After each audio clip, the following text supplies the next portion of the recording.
میرے پاکستانیوں، بہت دردناک تکلیف دہ ثانیہ ہوا ہے ابھی پشاور میں، اور دہشت گردی کے اوپر پھر سے بات چیت شروع ہو گئی۔ ایک وقت پہ بہت بڑا موضوع تھا دہشت گردی، اور پھر آہستہ آہستہ نیچے گیا اور اب پھر چند مہینوں سے پھر سے اوپر آ گیا۔ تو میں نے اس لیے کہا کہ پہلے تو میں اپنی قوم سے بات کرنا چاہتا ہوں، لیکن سب سے پہلے دہشت گردی کے اوپر، اور خاص طور پہ جو پختونخوا کی پولیس ہے، ماضی میں بھی یہ قربانیاں دیتے رہے۔ جب ہماری 2013 میں حکومت آئی تو تقریباً 700 پولیس والے شہید ہو چکے تھے، اور وہ میں اس کے پر ابھی بعد میں بات کروں گا۔ اور پھر ان کی قربانی دیکھ کے تو میں نے سوچا کہ آج میں اس موضوع کے اوپر بات کروں، کیونکہ مجھے افسوس سے کہنا پڑتا ہے کہ اتنا بڑا ثانیہ ہوا ہے اور اس کو پولیٹیکلی ایکسپلائٹ کیا جا رہا ہے، وہ جو میں ابھی آپ کو بعد میں بتاؤں گا۔ دیکھیے جی، ہوا کیا ہے، پاکستان کیوں اس جنگ میں پڑا ہے، یہ آپ سب کو سمجھنا ہے کہ اس کے پیچھے کیا ہوا کہ ہم پچھلے 20 سال سے ایک عذاب میں پڑے ہوئے ہیں، اور بیچ میں پیریڈ آیا کہ جس میں دہشت گردی بالکل نیچے آ گئی۔ لیکن یہ ہوا کیا تھا، میں ذرا اپنی قوم کی مائنڈ جن کو سمجھ ہے ان کو پتہ تو چلے کہ ہم یہاں پہنچے کیسے ہیں۔ دیکھیں، ہم نے افغان جہاد لڑی، ساری جو افغان جہاد تھی وہ پاکستان کے قبائلی علاقے سے لڑی گئی تھی، جو پرانا قبائلی علاقہ تھا۔ میں نے 1993 آج سے 30 سال پہلے ایک کتاب لکھی تھی پاکستان کے قبائلی علاقے کے اوپر، اور وہ میں سارے قبائلی علاقہ وزیرستان سے لے کے ساری ایجنسی سے ہو کے میں بجوڑ تک میں ٹریول کیا، میں نے اس کی تاریخ پڑھی، اور لہٰذا میں نے پھر وہ کتاب لکھی۔ لیکن جب میں وہاں قبائلی علاقے میں پھر رہا تھا تو تقریباً جتنے بھی میں حجرے جاتا تھا، زیادہ تر ان حجروں میں تصویر لگی ہوتی تھی ایک نوجوان کی، اور ہار اس کے گلے میں ڈالا ہوتا تھا۔ تو جب پوچھتے تھے تو وہ بڑے فخر سے کہتے تھے کہ اس نے شہادت لی ہے سوویت یونین ان کی جو فوجوں کے خلاف لڑتے ہوئے افغانستان میں۔ تو یہاں سے مجاہدین بھی جاتے تھے، جو باہر سے ہم نے القاعدہ جیسے گروپس کو بلایا تھا، لیکن یہاں کے لوگوں نے بڑی اس میں شرکت کی، قبائلی علاقے کے لوگوں نے۔ تو جب 2001 کے بعد جنرل مشرف نے فیصلہ کیا کہ ہم امریکہ کی جنگ میں شامل ہوں گے، میں یہ بار بار کہتا ہوں کہ یہ پروپیگنڈا سے کسی کی جنگ کو اپنی جنگ بنایا گیا۔ میں تب سے کہتا گیا ہوں کہ یہ ہماری جنگ نہیں تھی، اور اس کی دو وجوہات تھی۔ ایک، ہم نے پہلے کہا کہ افغانستان میں جو بھی فورن آکوپیشن ہوگی، اس وقت سوویت یونین تھی، ان کے خلاف لڑنا جہاد ہے۔ قوم نے بھی قبول کیا، ہم نے شرکت بھی کی، اور مجھے افسوس سے کہنا پڑتا ہے ہمیں پیسے بھی، ڈالرز بھی آئے اس سے۔ لیکن جب 2001 میں امریکہ اس کے بعد فیصلہ کرتا ہے افغانستان آنے میں، اور اب ہم اپنے لوگوں کو کہہ رہے ہیں، اپنی قوم کو بھی کہہ رہے ہیں، اور وہ لوگ جنہوں نے شرکت کی تھی اس افغان جہاد میں، وہ گروپس اور پھر وہ قبائلی علاقہ کے اندر جو لوگوں نے جس طرح میں نے آپ کو بتایا شہادتیں ہوئیں اس افغان جہاد میں، اب ہم ان کو کہہ رہے ہیں کہ نہیں جی، اب یہ دہشت گردی ہوگی اگر امریکیوں کے خلاف آپ فورن آکوپیشن کے خلاف آپ لڑیں گے۔ اس کا ایک سب کو پتا تھا کہ اس کا ایک بیک لیش آنا ہے، اس کا رد عمل آنا تھا۔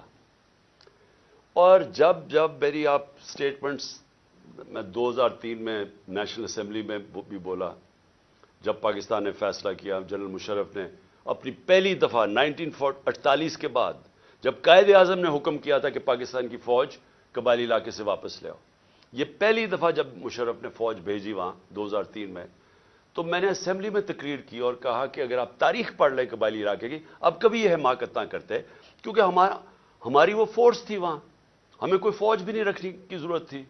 وہاں پرامن علاقہ تھا، پاکستان سے بہت زیادہ قبائلی علاقہ پرامن تھا۔ جب فوج بھیجی وہاں سے ہمارے مسئلے شروع ہوئے۔ وہ لوگ ان میں سے جن لوگوں نے شرکت کی تھی جو سمجھتے تھے کہ یہ امریکہ نے بڑا غلط کیا ہے افغانستان میں آ کے، وہ لوگ ادھر بہت بڑی ایک غصہ آیا. ان کو تو نہیں آپ کنونس کر سکتے کہ اب یہ جہاد نہیں دہشت گردی ہے. 2002 کا الیکشن ہوتا ہے، اور اگر کسی کو شک تھا کہ یہ سارا جو پشتون علاقہ ہے یہ بڑا ناراض تھا کہ امریکہ جب افغانستان گیا، تو سارے 2002 کے اندر پشتون علاقے نے ایم ایم اے کو ووٹ دی، کیونکہ ایم ایم اے واحد پارٹی تھی جو کہہ رہی تھی کہ بہت برا ہوا. دوسرا خیر میں تھا، میری تو پارٹی چھوٹی سی تھی. ہم کہتے رہے اور یہ ایم ایم اے بھی کہتے رہے کہ یہ بڑا غلط کیا امریکہ نے، کیونکہ افغانستان کے لوگوں کو کلیکٹو پنشمنٹ دینے کی کیا ضرورت تھی. القاعدہ ایک گروپ تھا، لیکن ایک پورے قوم کو سزا دینا تو ایک بڑا ایک اس کے خلاف پاکستان کے اندر بھی بڑا عوام نے یہ پسند نہیں کیا، اور کافی غصہ تھا لوگوں میں، خاص طور پہ پشتون بیلٹ میں، کیونکہ وہ انہوں نے کنیکشن جو پشتون اس طرف ہے اور اس کا دوسری طرف قبائلی علاقے کا تو بارڈر ہی کوئی نہیں ہوتا تھا، ڈیورن لینڈ تو تھی کچھ نہیں، تو وہاں سے تو آمد و رفت رہتی تھی دونوں طرف. تو اس کا ایک ری ایکشن آیا، اور ری ایکشن عوام نے پشتونوں نے بتا دیا 2002 میں کہ وہ اس جنگ کے خلاف ہے. انہوں نے ایم ایم اے کو ووٹ دی، کیونکہ دونوں پارٹیز تو ڈرتی ہیں، بات ہی نہیں کرتی تھی امریکہ کے خلاف.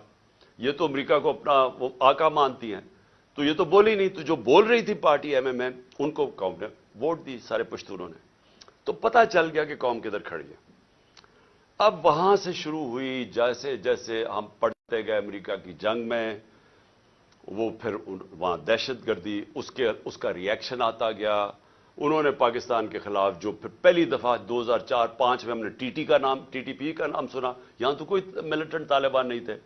جو جنگ لڑی تھی، جو اس طرف مجاہدین اور طالبان نے انہوں نے لڑی تھی سوویٹس کے اگینسٹ، تو یہاں تو کوئی ملیٹنسی نہیں تھی. تو آہستہ آہستہ پاکستان میں یہ دہشت گردی اور ملیٹنسی بڑھتی گئی.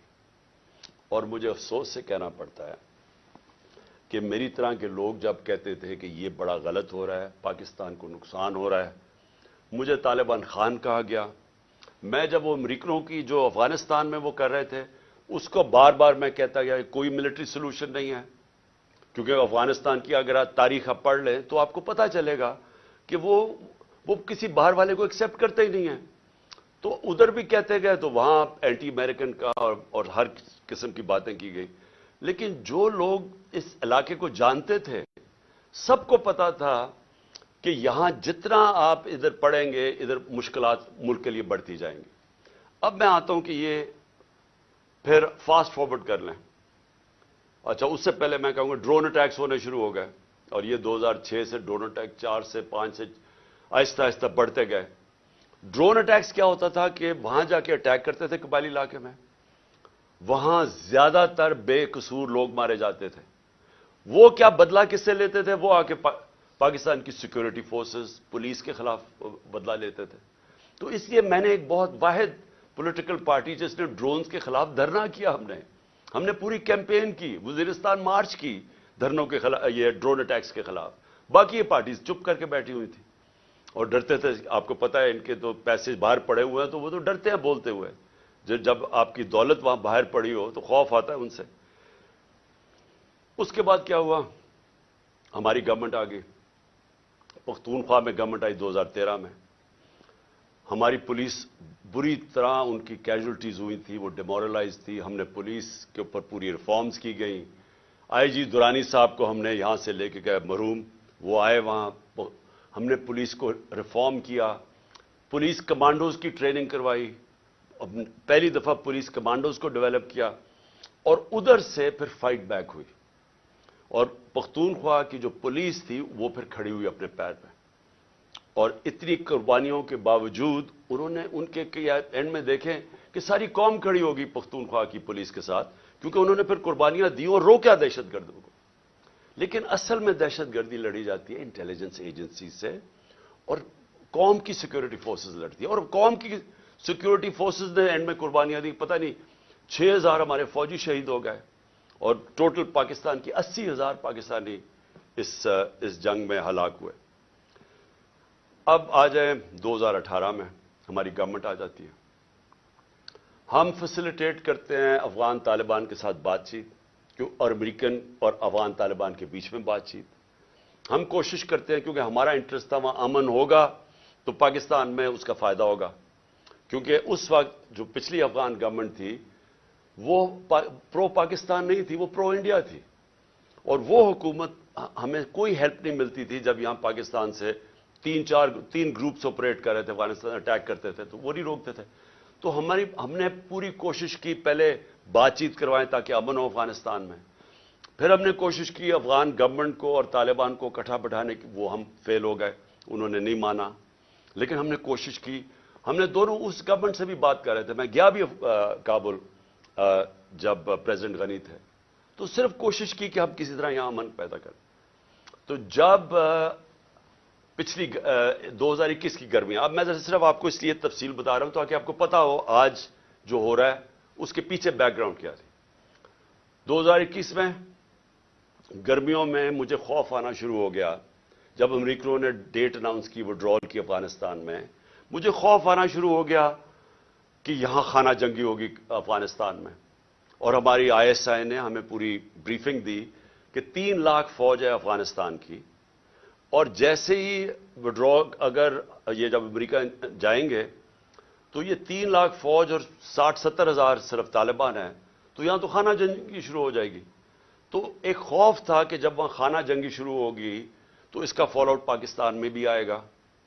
ایک یہ خوف تھا کہ امریکہ ہمیں ہمارے پہ سینکشنز لگا دیں, کیونکہ وہ پہلے ہی کہہ رہے تھے کہ پاکستان کی وجہ سے ہم نہیں جیتے افغانستان میں.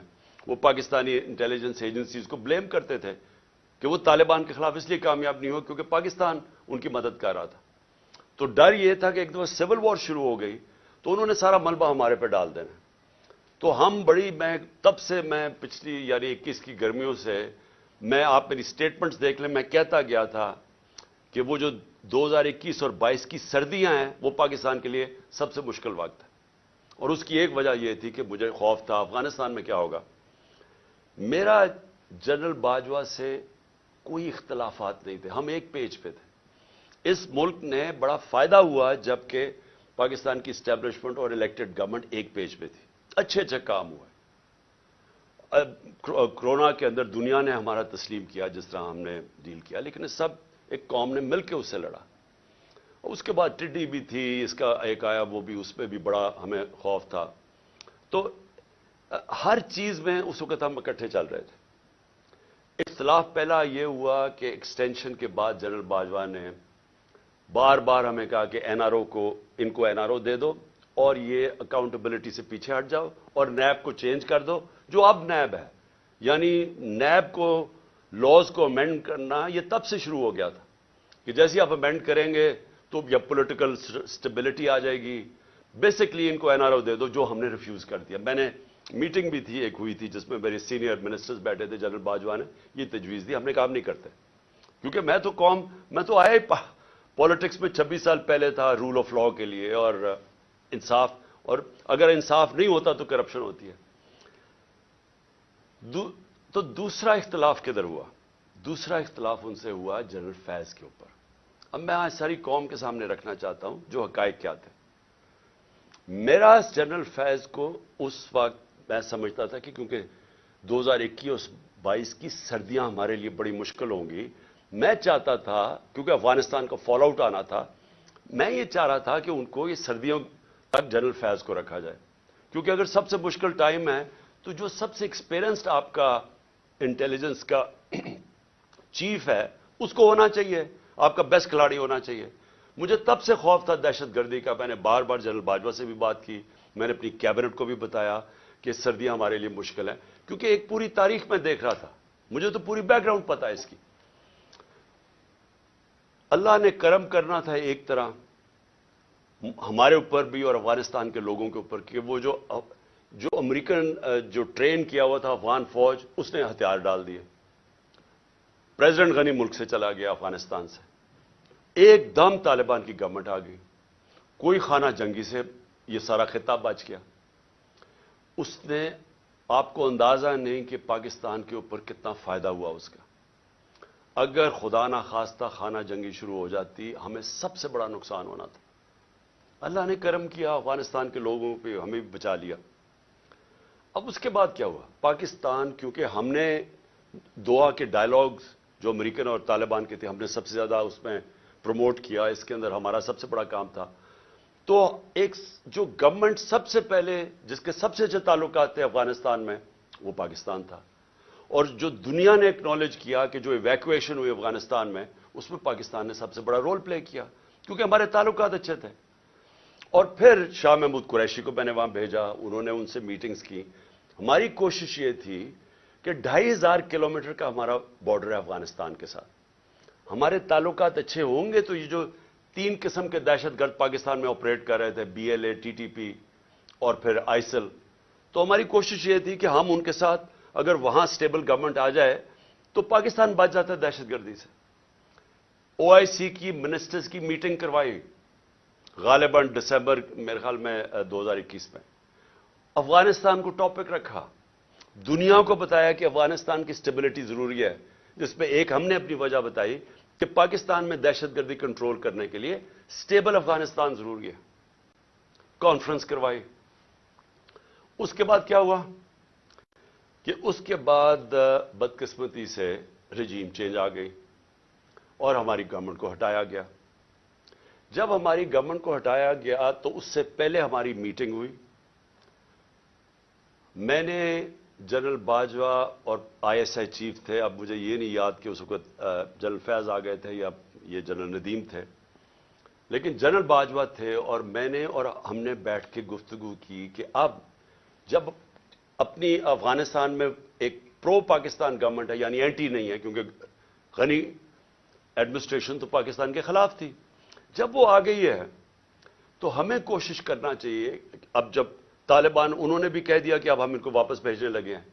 اب 30 سے 40 ہزار طالبان فائٹرز اور ان کی فیملی افغانستان میں تھی. تو ہماری میٹنگ ہوئی اور ہم نے سوچا کہ اب ان کو کیا کرنا ہے. انہوں نے, وہ کہہ رہے ہیں کہ پاکستان آئے اب یہ واپس, اور وہ بیچ میں بھی پڑھنے لگے تھے کہ ہم کسی طرح بات چیت پہ بھی وہ فیسیلیٹیٹ کریں.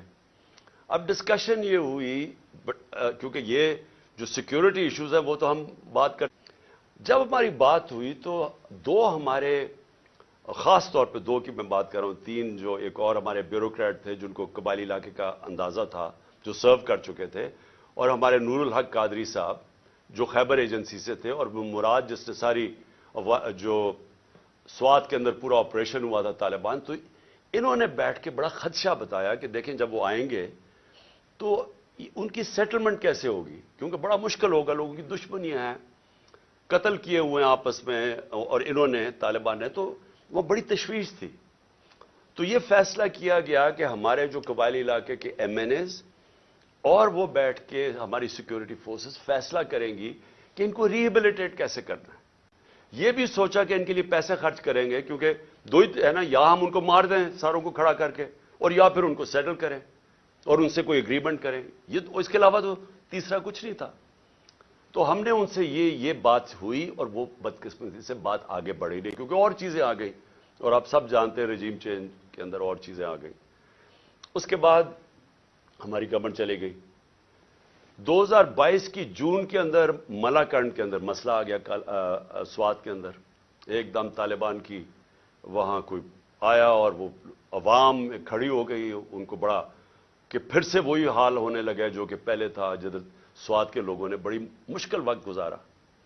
تو تب تشویش ہوئی, اور میں نے جون کے اندر پھر میٹنگ کی اپنے پختونخوا کے MNAs اور MPs کے ساتھ, KP ہاؤس کے اندر اسلام آباد میں میٹنگ کی, اور ان کو سب خدشہ تھا کہ یہ ایک نیا فینومینا پھر آ رہا ہے, یہ جو طالبان آ رہے ہیں وہاں سوات کے اندر جو ہو رہا ہے, اور پھر لیٹرز لوگوں کو آنے شروع ہو گیا کہ پیسے کے, اور پھر ہمارا ایک MP تھا, اس کو گولیاں لگیں وہاں دیر کے اندر.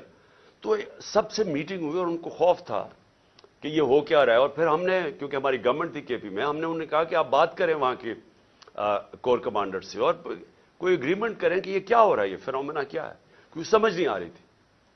لیکن اس گورنمنٹ نے کوئی ان کو سمجھ نہیں تھی کرنا کیا ہے, نہ ہی ان کی کوئی توجہ تھی وہاں. انہوں نے جب جون میں وہاں سے خدشہ ہوا کہ یہ ہو رہا ہے, یہ کیا فینومینا ہے, کیونکہ بارڈر تو گورنمنٹ کے ہاتھ میں نہیں ہے پختونخوا کے. تو ان کے اندر کوئی کسی کو نہ سمجھ تھی, نہ کسی کا انٹرسٹ تھا. عجیب عجیب سی ان کی مزاحیہ سٹیٹمنٹس آئیں اور وہ ایشو وہیں کا وہیں رہ گیا. اب یہ ایشو آہستہ آہستہ بڑھنا تھا, اور اب جدھر یہ پہنچ گیا ہے, مجھے اب ہوا کیا, جب پولیس پہ جب یہ اٹیک ہوا مسجد کے اندر, تو ابھی وہ لوگ, وہ بیچارے جو, میں پھر سے آج سب کے سامنے, ہم سب کو تکلیف ہے کہ جو جس طرح کی ہم نے وہ سینز دیکھے ہیں, اور جس طرح وہ پولیس والوں کے اوپر ایک غصہ اور ایک غم طاری ہوا تھا, وہ ہم نے دیکھا سب نے. تو سوال ابھی یہ پوچھا جائے کہ گورنر کے پی نے ابھی تو لوگوں قبروں میں دفن بھی نہیں کیا, ابھی تو لوگ تکلیف میں ہیں, ابھی تو انالیسز ہی نہیں ہوا کہ یہ ہوا کیا ہے. گورنر کے پی خط لکھ دیتا ہے کہ جی الیکشن کو ڈیلے کیا جائے, ملک صوبے کا صورتحال ٹھیک نہیں ہے.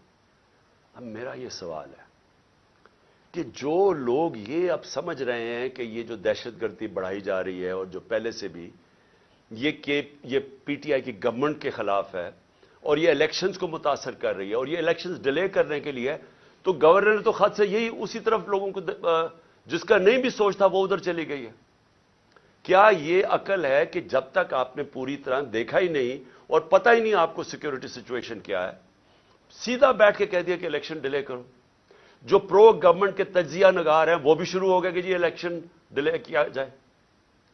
تو کچھ تو سوچ لیں کہ لوگوں کے اندر جدھر پہلے ہی خدشات ہیں, ایک ٹرسٹ ڈیفیسٹ ہوا ہے کے پی کے اندر.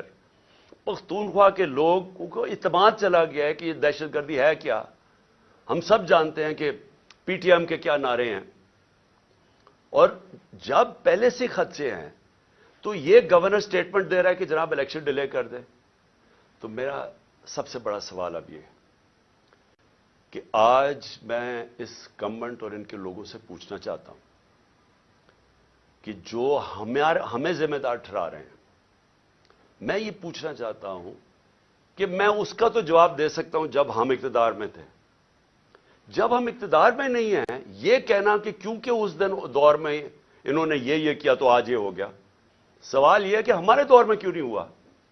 2013 سے ہماری گورنمنٹ تھی پختونخوا, جو سب سے بڑا صوبہ جو تباہی میں چی. 2013 سے 18 تک ذرا دہشت گردی دیکھ لیں کہ پختونخوا میں کتنی ہوئی ہمارے دور میں, اور 2018 سے اب تک ہماری جب گورنمنٹ تھی, مجھے یہ بتا دیں کتنی دہشت گردی تھی. تو آج ہمیں یہ کہا جا رہا ہے کہ جناب وہ کیونکہ انہوں نے پتہ نہیں کیا کیونکہ آج دہشت گردی بڑھ گئی. یہ بالکل اس لیے ہے, اسی طرح ہے جس کے اوپر ابھی میں اس کے بعد آؤں گا کہ جناب انہوں نے پتہ نہیں آج جو معاشی بحران آ گیا اور جو تباہی مچ گئی ہے پاکستان میں, جو لوگوں کی امید ہی ملک سے چلی گئی ہے, جو معاشی حالات ہیں, تو وہ کہہ رہے ہیں کہ جی وہ ہماری وجہ سے ہوا ہے. ہم اس کے ذمہ دار ہیں جو ہمارے دور میں ہوا ہے. جب ہم پاور میں نہیں ہیں, ہمارے سے کیوں جواب پوچھ رہے ہیں؟ میں آج پھر سے میں بار بار کہتا رہوں گا, مجھے ان کا پتہ تھا کہ یہ نااہل اور کرپٹ لوگ, انہوں نے تو 30 سال حکومت کی اور ملک کو یہاں پہنچایا ہے. اور اب یہ کہنا کہ یہ جو جنرل باجوہ کی سوچ تھی کہ اب آ کے یہ ملک ٹھیک کر دیں گے, جو 17 سال میں سب سے بہتر پاکستان کی اکنامک پرفارمنس تھی, اس اکنامک پرفارمنس کے اوپر رجیم چینج کر کے ان کو لے آئے. میں بار بار جنرل باجوہ کو کہتا رہا اور میں نے واضح طور پہ شوکت ترین کو بھجوایا. میں اس لیے آپ کو کہوں گا کہ ہمیں پتا تھا یہ کیا ہونا ہے. میں ان کو جانتا ہوں 30 سال سے جو انہوں نے کیا پاکستان کے ساتھ. یہ جو قرضے چڑھے ہوئے ہیں جب سے یہ آئے ہیں, ذرا دیکھیں انہوں نے, یہ امیر ہوتے جاتے ہیں, ملک مقروض ہوتا جاتا ہے. تو انہوں نے ملک کیسے ٹھیک کرنا تھا؟ جو ملک کو تباہی کی طرف لے کے جائے وہ ملک ٹھیک کیسے کر سکتا ہے؟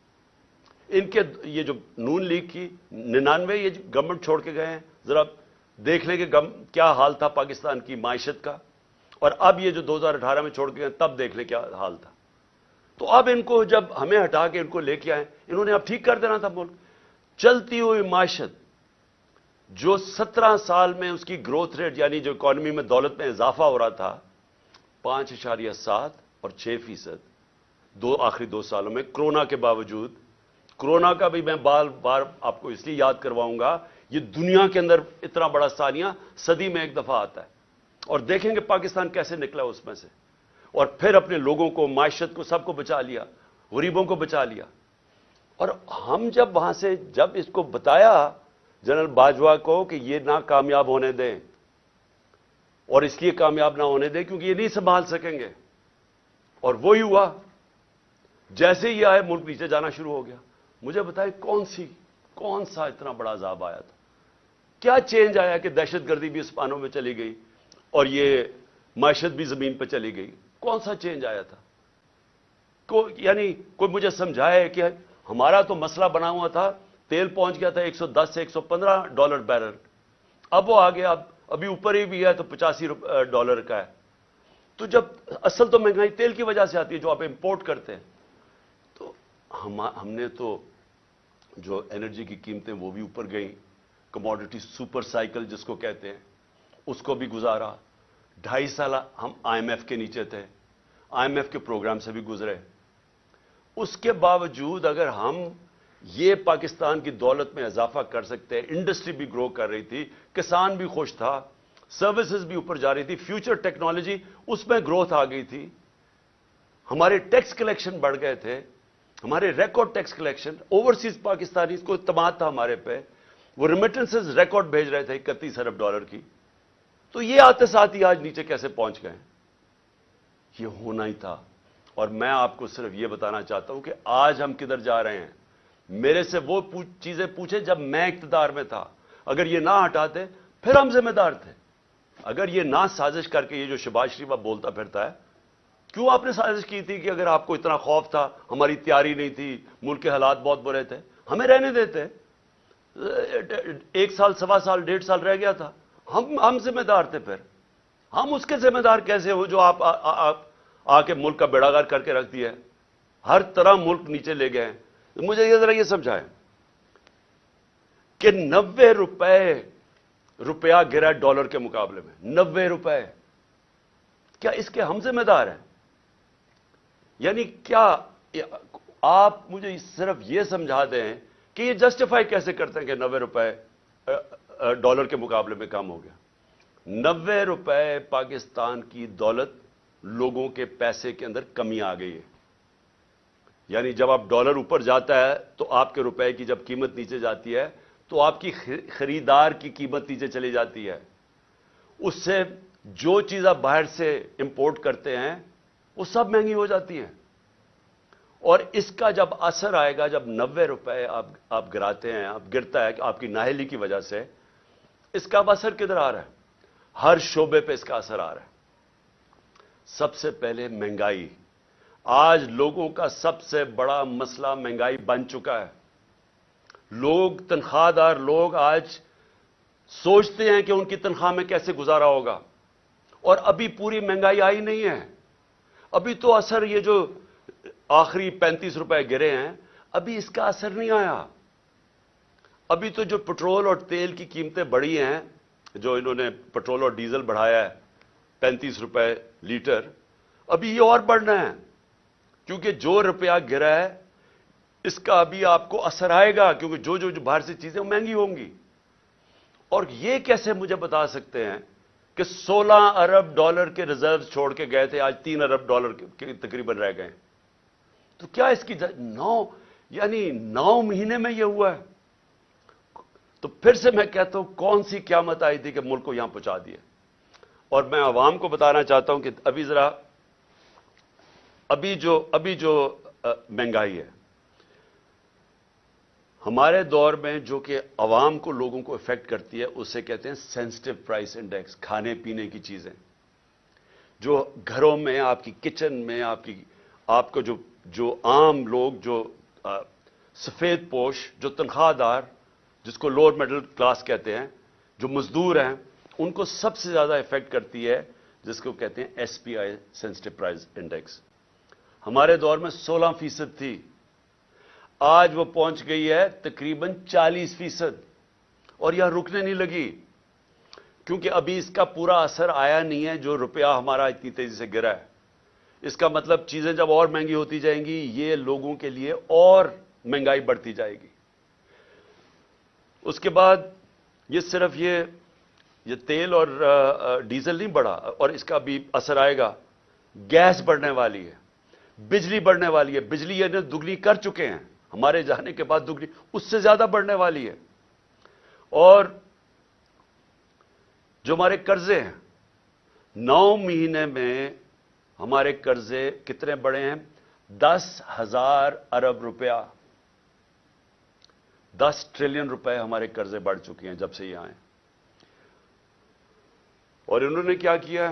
ایک کارنامہ کیا, اپنے سارے کرپشن کے کیسز ختم کر دیے. عوام کا انہوں نے جو حال کیا وہ آپ سب کے سامنے ہے. عوام کو دھکیل دیا ادھر جدھر 8 لاکھ ہمارے پروفیشنلز ملک چھوڑ کے چلے گئے ہیں, امید کھو بیٹھے ہیں. عوام ادھر پسی ہوئی ہے اور انہوں نے 1100 ارب روپے کے اپنے کرپشن کیس ختم کیے. ان کو نہ فکر تھی دہشت گردی کی, نہ انہوں نے اس کے اوپر ٹائم لگایا. معیشت کی ان کو سمجھ نہیں تھی, اور یہ جو ان کی نااہلی تھی وہ سامنے آ گئی ہے. اور اپنا صرف جدر کامیابی سے جس کام کے لیے آئے تھے اپنے سارے کرپشن کے کیس ختم کر دیے, جس کو ہم NRO2 کہتے ہیں. جو ملک سے ایک غداری کی تھی جنرل مشرف نے جب ان کی چوروں کی بڑی چوری معاف کی تھی 2008 میں, اور ایک یہ دوسری جنرل باجوہ نے یہ جو ان کو NRO2 دیا ہے, یہ سب سے بڑی غداری ہے کہ آج دروازے کھول دیے ہیں بڑی چوری کے, وائٹ کالر کرائم کے دروازے کھول دیے ہیں, کیونکہ نیب تو انہوں نے ختم کر دی ہے, FIA ختم کر دی ہے. ان کا صرف کام ہے سیاسی انتقام لینا. اور میں جو تیسری آج چیز بات کرنا چاہتا ہوں, 3 چیزوں پہ میں نے آج بات کرنی تھی.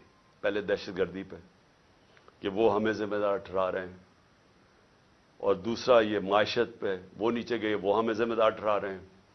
نہیں اتنی سازش کرنی تھی, اگر نئی کیپبلٹی تھی تو نہ کرتے. تو آج آ کے آپ اپنی چوری معاف کروا لیں, لیکن جو سارا ملک نے تباہی کیا وہ ہمارے پہ ڈال دیں. جو تیسری چیز ہے وہ اسی وجہ سے وہ ہے الیکشنز.